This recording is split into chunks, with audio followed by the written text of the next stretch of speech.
Ya, Assalamualaikum warahmatullahi wabarakatuh. Hmm, Pada kesempatan kali ini saya akan menjelaskan tentang konsep eh, pengukuran, besaran dan satuan. Ya, eh, tentunya minggu lalu kalian sudah membaca buku referensi yang saya berikan, yaitu buku Halliday Resnick Walker. Pada bagian itu saya akan coba mengulas sedikit tentang eh, bagian pertama dalam buku tersebut. Ya, jadi dalam buku tersebut bagian pertama menjelaskan tentang besaran. Ya. Jadi hal utama saat kita ingin belajar tentang fisika, kita harus paham tentang konsep besaran. Ya, jadi besaran itu adalah sesuatu yang memiliki nilai dan satuan. Ya. Jadi besaran adalah sesuatu yang memiliki nilai dan satuan. Nah, jadi kunci besaran itu ada pada ini, nilai dan satuan. Ya. Misalnya untuk besaran massa, ya, saya berikan contoh besaran massa. Maka ketika sebuah objek ditimbang mendapatkan nilai 30, satuannya adalah kilogram. Ya, jadi ini memiliki nilai dan memiliki satuan. Nah, satuan sendiri itu adalah identitas dari suatu besaran. Ya, jadi setiap besaran akan memiliki satuan yang berbeda-beda karena besaran memiliki ciri atau karakteristik itu dari satuan. Ya, jadi kemudian besaran itu dibagi menjadi besaran pokok, ya, dan besaran turunan. Nah, besaran pokok itu apa? Besaran pokok itu adalah besaran yang satuannya, ya, kalau besaran pokok itu adalah besaran yang satuannya itu sudah terdefinisi. Ya, besaran pokok itu adalah besaran yang satuannya sudah terdefinisi. Sedangkan besaran turunan itu besaran yang satuannya, ya, itu diturunkan dari besaran pokok. Ya. Jadi besaran pokok itu adalah besaran yang satuannya sudah terdefinisi, sedangkan besaran turunan adalah besaran yang satuannya diturunkan dari besaran pokok. Kemudian ini berdasarkan satuannya, ya. Besaran pokok ada berapa? Nah, sementara ini besaran pokok disepakati oleh dunia internasional itu ada 7, ya.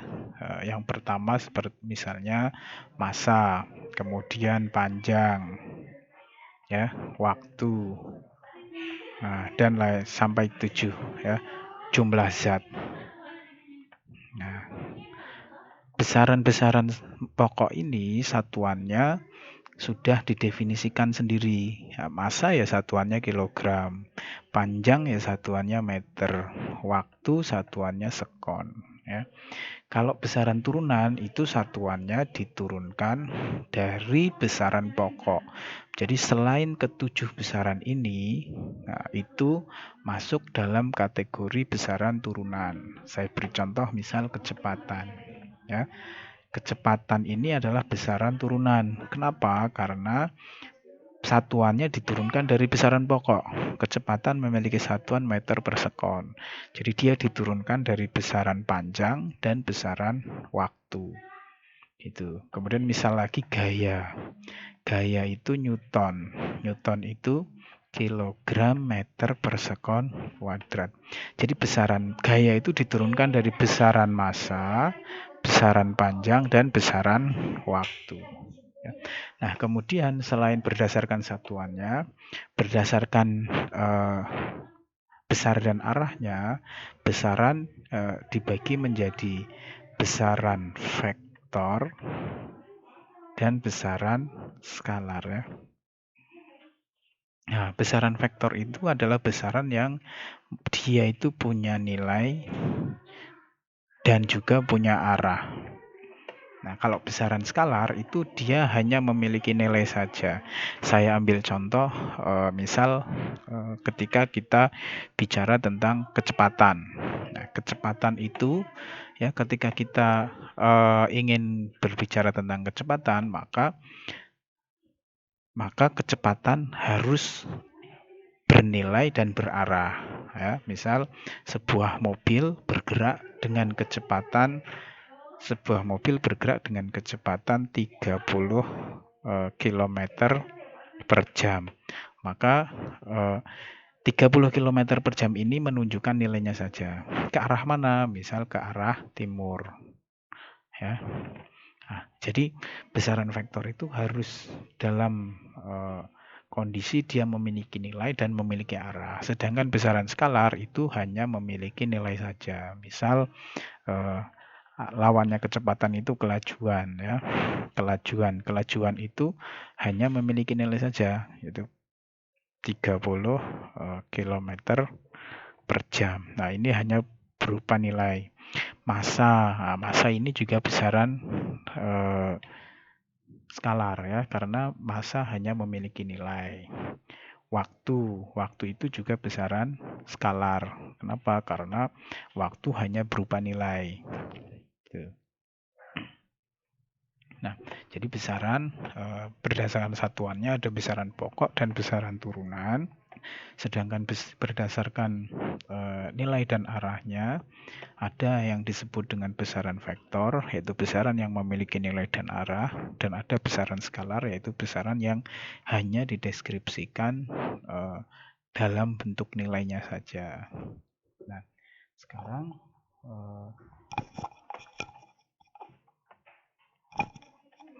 untuk besaran vektor, ya, dia punya nilai dan punya arah, sehingga kita bisa melakukan operasinya pun menggunakan operasi vektor. Nah, biasanya di matematika sudah dipelajari dulu waktu di SMA. Sebagai contoh, misal perpindahan, ya.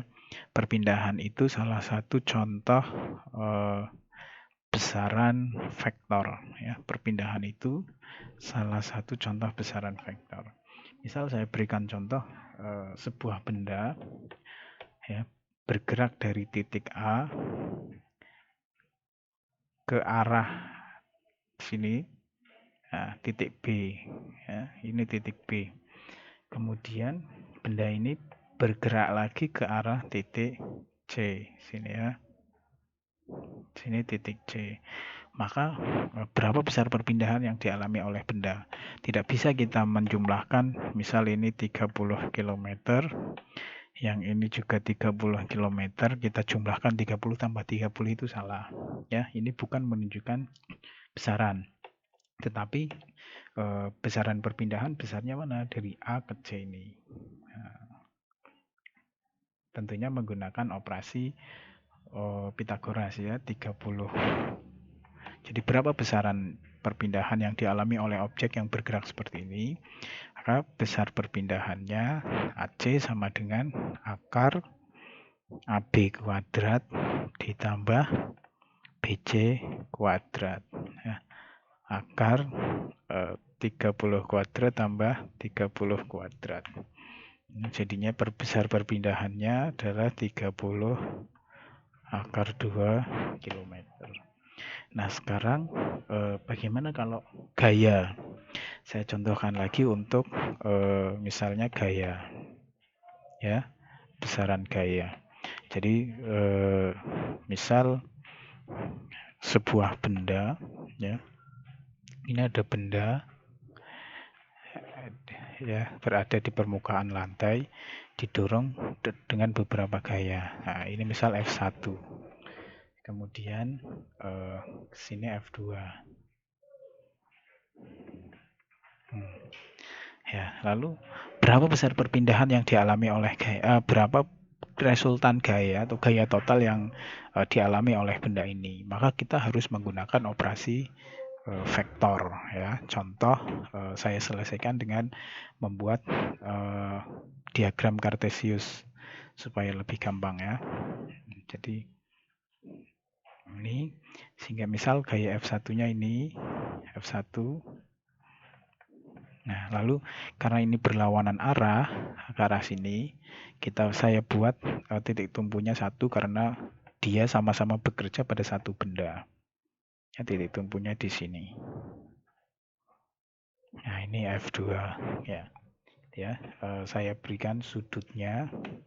Ini sudutnya misalnya 30 derajat ya, karena titik tumpunya ini ya.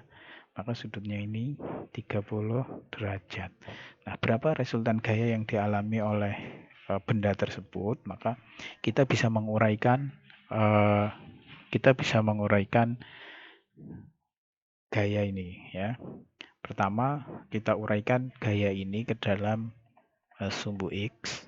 Nah, yang ini kita uraikan ke dalam sumbu Y, sehingga nanti ada F2Y, yang ini F2X ya. Ketika ada sebuah besaran yang dia tidak sejajar, maka kita bisa memproyeksikan ke sumbu X maupun ke sumbu Y.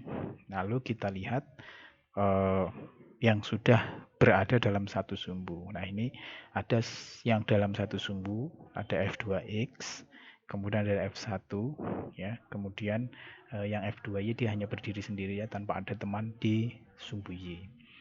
Misal F1-nya saya beri nilai 30 Newton, F2-nya saya beri nilai 10 Newton. Nah, berapa besar resultan gayanya? Maka ini 10 ya. Kita uraikan ke sumbu X. Ini 30 ya. Sumbu X ini. Kita supaya lebih gampang saya berikan penjabaran. Jadi garisnya seperti ini ya. Nah, saya buat segitiga. Ini siku-siku di sini kan. Nah, siku-siku di sini. Maka ini sudut ini 30 derajat. Panjangnya ini 10. Nah, sekarang kita lihat ini. Kita lihat berapa yang di sini, berapa yang di sini. Ini adalah F2X ya. Yang ini F2Y.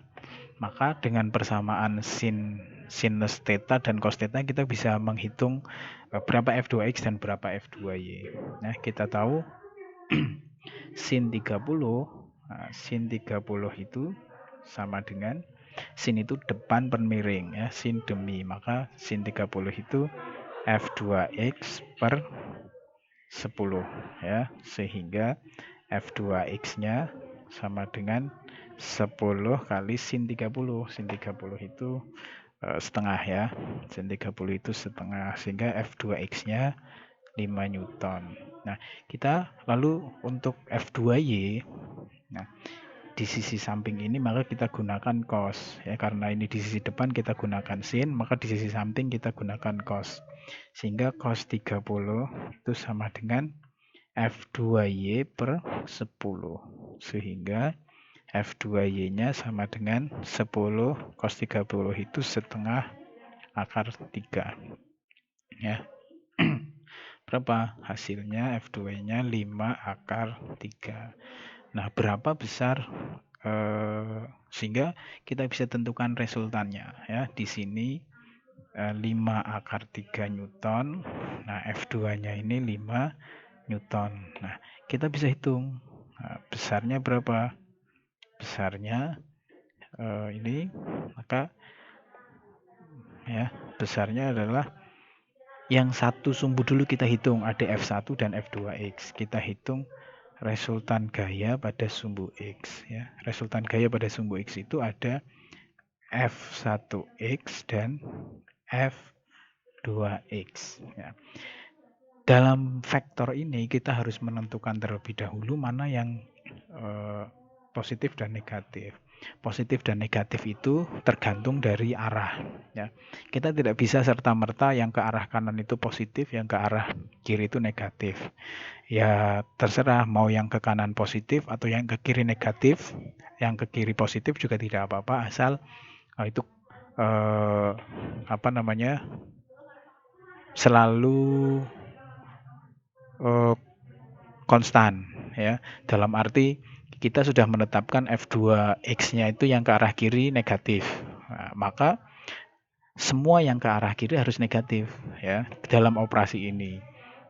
Seperti itu. Tidak dalam operasi ini yang ke arah kiri negatif, berarti nanti kalau hasilnya positif, maka resultan gayanya ke arah kanan. Misal, saya tetapkan yang F1 positif, nah ini ke arah kanan, yang ke arah kiri negatif. Ya. Sehingga F1X besarnya 30 positif karena ke arah kanan tadi ketetapan saya. Lalu F2X karena ke arah kiri negatif kan, negatif 5. Nah, hasilnya adalah 25 Newton. Positif kan? Berarti sigma resultan gaya pada sumbu X berarah ke kanan. Seperti itu ya. Karena hasilnya positif.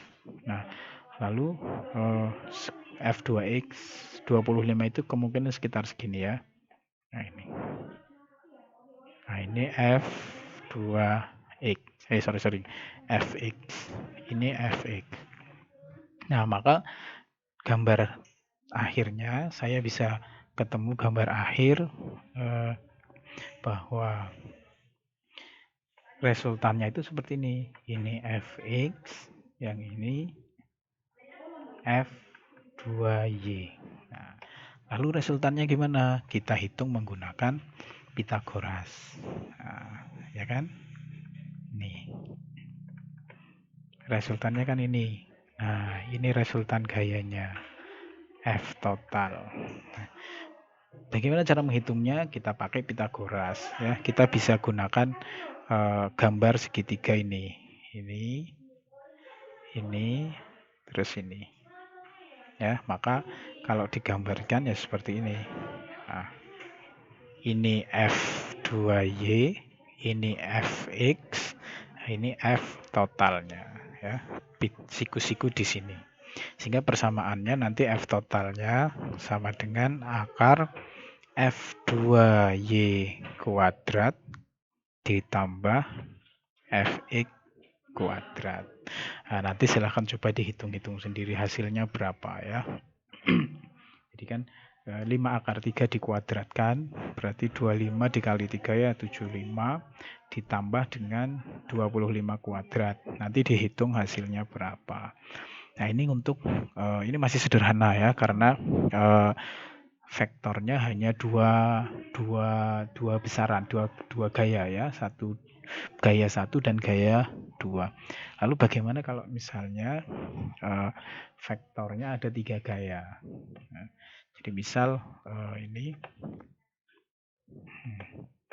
yang satu sini, misal ini F1, lalu ada gaya yang sini, nah, ini F2, lalu ada gaya ketiga di sini, F3. Bagaimana caranya untuk menyelesaikan, mencari besar resultan gaya ini? Maka sama, yang belum sejajar dengan sumbu kartesiannya mana ini.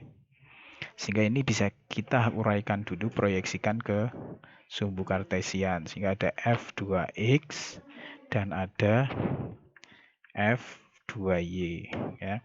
Maka misal ini sudutnya 30 derajat. Maka kita bisa hitung. Nah, kita tentukan dulu besarnya ini dengan cara yang tadi ya. Besarnya ini juga F2X tadi pakai ini sudutnya F2X ini kan. Nah, sudut 30-nya di sini ya. Kalau sudut 30-nya di sini berarti dia pakai cos ya.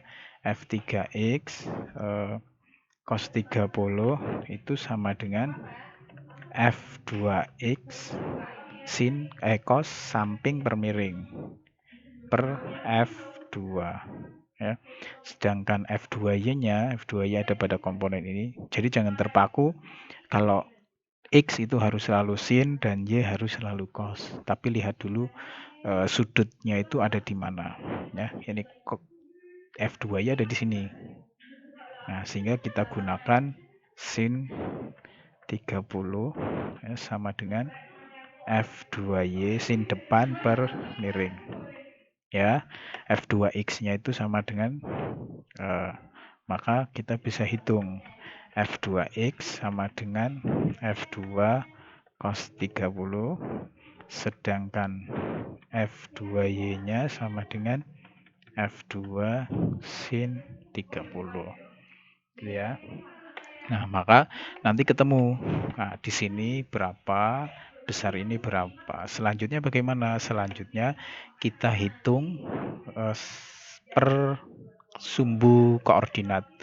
Misal sumbu X dulu kita hitung. Maka pada sumbu X ya sigma Fx-nya itu ada F1 dan F2X. F1 F2X. Saya ingin yang ke arah kanan yang negatif misal, maka boleh ini min, berarti di sini plus. Ya ini min, yang ini plus. Yang min artinya ke arah kanan, nanti harus konsisten. Yang plus yang ke arah kiri, harus konsisten. Jadi kalau ketemunya negatif, sigma fx-nya negatif, berarti dia menunjukkan bahwa besaran gaya pada sumbu X ini berarah ke kanan karena saya tetapkan min itu ke kanan. Nah, kemudian pada sumbu Y, pada sumbu Y sigma FY-nya ada F2Y, ada F3. Kita mau tentukan yang ke bawah yang negatif, yang ke atas yang ke bawah yang positif. Nah, yang ke atas yang negatif. Yang penting konsisten ya. Ini ke bawah, ini ke atas ya. Maka kita bisa menentukan besarnya sigma FY-nya ini berapa. Misal ketemu juga positif, artinya sigma FY itu ke atas. Nah, terus resultannya bagaimana? Resultannya tinggal akar FY ya, sigma FY kuadrat ditambah sigma fx kuadrat. Besarnya berapa? Nah, kalau yang namanya resultan itu besar, sehingga kita tidak menentukan arahnya berapa, arahnya kemana. Karena yang namanya resultan itu adalah menunjukkan nilai dari suatu besaran.